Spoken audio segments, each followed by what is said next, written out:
Good afternoon, everyone. My name is Miles Kaplan. I'm Head of Estate Services for RHP. With me today is Andy Collins. Hello, Andy. Hello, Miles. He's the Contract Manager from Continental Landscapes Limited. And we're going to go through a small presentation, hopefully give you a better understanding of why we've decided to join in partnership with Continental and where we are today with the grounds maintenance contract and where we're going. So to begin with, just to let you know that the contract started on the 2nd of September and Continental Landscapes hit the ground running. We did tender over the course of July and August for the contract grounds maintenance partner. We wanted to ensure that we procured an experienced and qualified grounds maintenance partner to deliver our grounds maintenance service. The key aims were to improve the service delivery level, to increase customer satisfaction, and to achieve value for money for the services provided for our customers. So I'm going to hand you over to Andy for a few minutes to give you a better understanding of what the differences between our previous contractor, Veolia, and Continental are and where we're heading with that. Andy. Yeah, thank you, Miles. We're obviously very pleased to be a partner of RHP and being very excited to get out on site and start making improvements to the contract. When we did our initial surveys of the sites, we did find that there was a few niggles that needed addressing, things like grass cutting frequencies. Some of the shrubs were very overgrown. Some of the hedges were certainly in need of cutting. So it was very obvious from the start about the approach that we needed to take.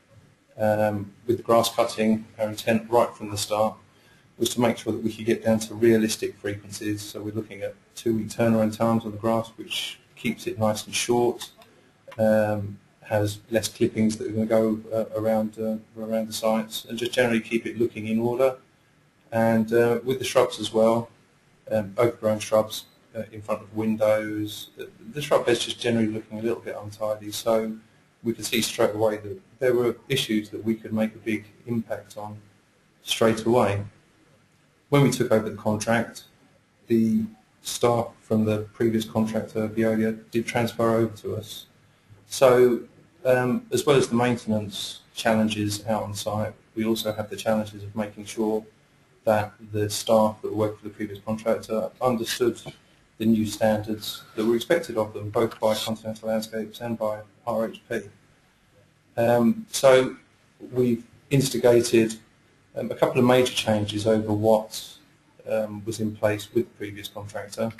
And most of those are skills-based, and making sure that we've got people that are experienced in both horticulture and in the management of contracts overall to make sure that we can provide better services going forward. Now, those two key recruits have been Annie Tollerfield, who is a community landscape architect, specifically tasked with engaging with the community as a whole.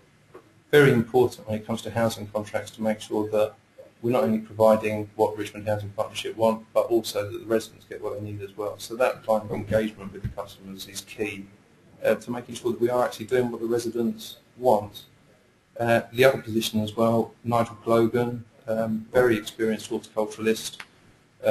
He's been in the industry for many years, very qualified, and what he brings to the mix is an experience of plants that is sometimes lost in grounds maintenance contracts.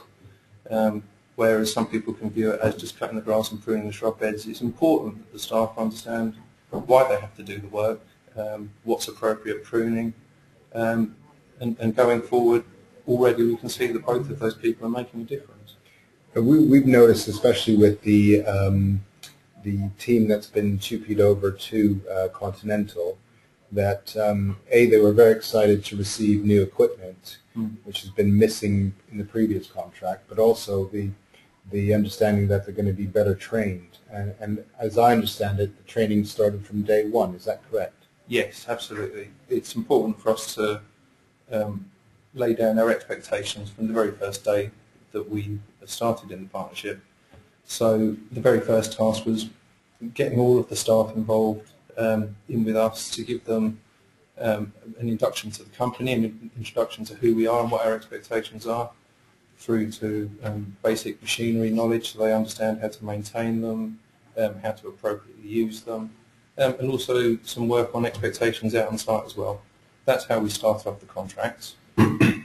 Moving forward, once we have a chance to sit down and speak to the employees, we can discuss with them what their previous training has been and then start developing training plans with the staff.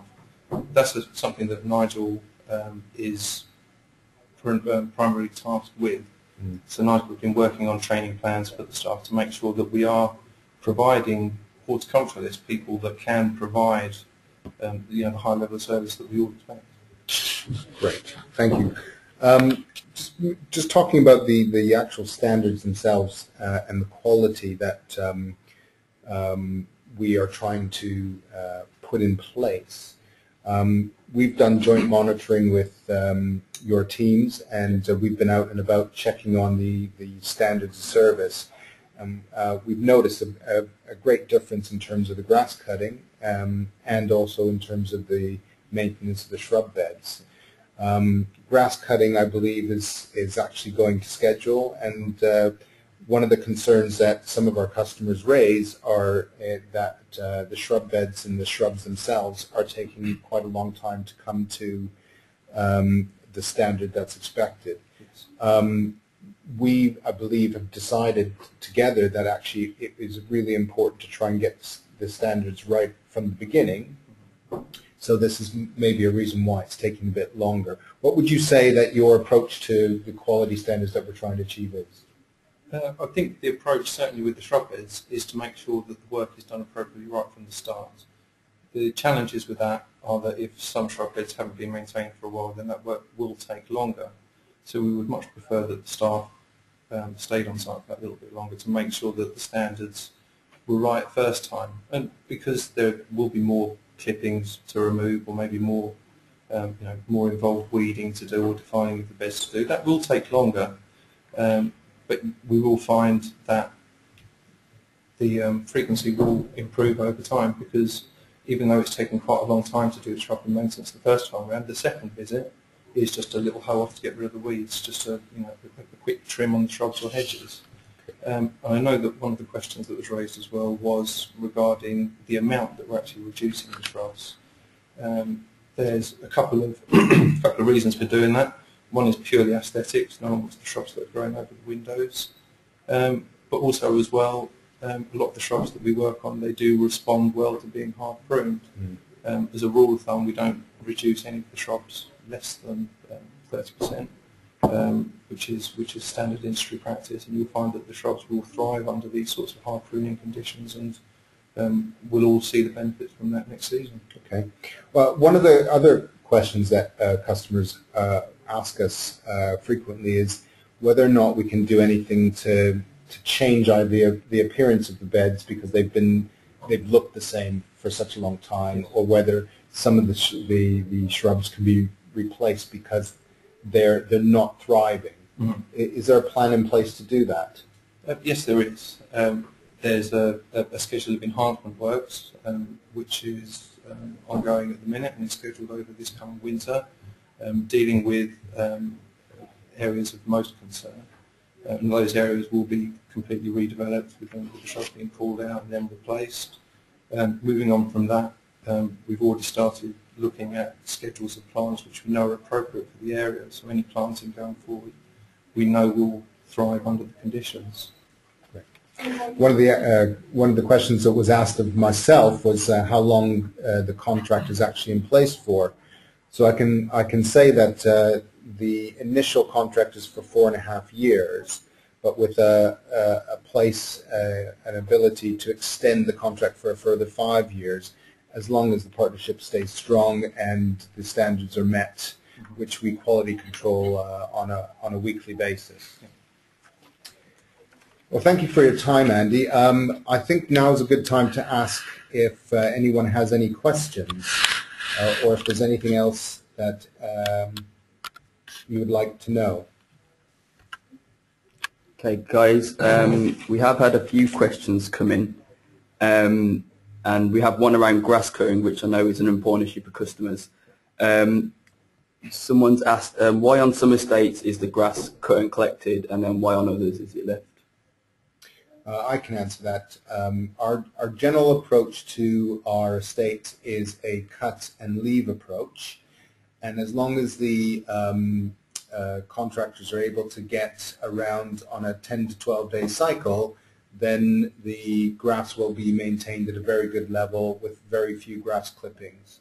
Cut and collect will happen on in two ways. One is where the grass is higher than a certain height, which is around 60 millimeters, and we'll leave too many grass clippings, so we ask for that to be cut and collected. Generally that happens on the first cut of the new spring.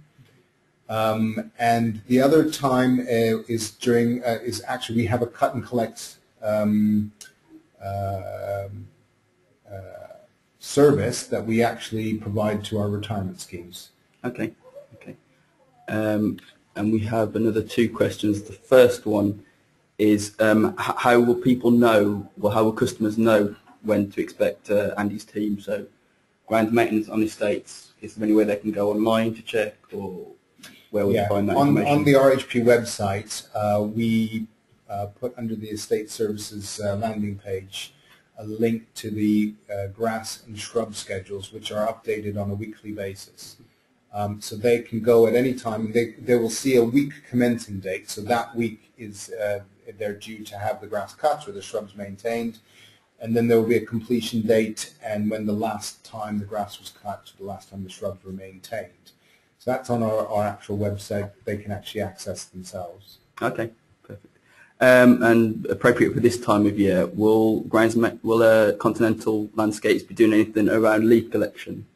Yes, absolutely. Yeah, leaf collection is a formal part of the contract, and it's part of the guys' duties when they're going around to ensure that the sites are leaf-free when they leave the site, when they're doing the shrub-bed maintenance. Now, obviously, it's not possible to keep the sites 100% leaf-free 100% of the time at this time of year, but for the next couple of months, the main focus of shrub work will be leaf clearance. And customers might like to know that our caretaking team actually have available leaf blowers as well to help them try and stay on top of leaf litter, which helps to keep and maintain the sites even more.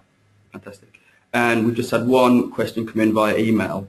It's around litter picking. Just wanting to know if we can litter pick before the grass is cut. Yeah, absolutely. I mean, it's an expected part of the service that the guys do collect litter before they grass cut. Firstly, just as one of the normal tasks that they do, but more importantly, if the guys do mow over litter, it looks incredibly unsightly and can pose a hazard if they're driving over a drinks can or the like. So yes, yeah, we would view that as standard. Okay. Okay, guys, we don't have any more questions, but everyone, please remember that if you do want to contact us at any time, the details on the screen at the moment. Any questions or queries you have, Miles and Andy will be more than happy to get back to you after the presentation has ended. And yeah, finally, just remember that the presentation will be available on our website tomorrow. And yeah, and finally, thank you for logging in today. Thank you.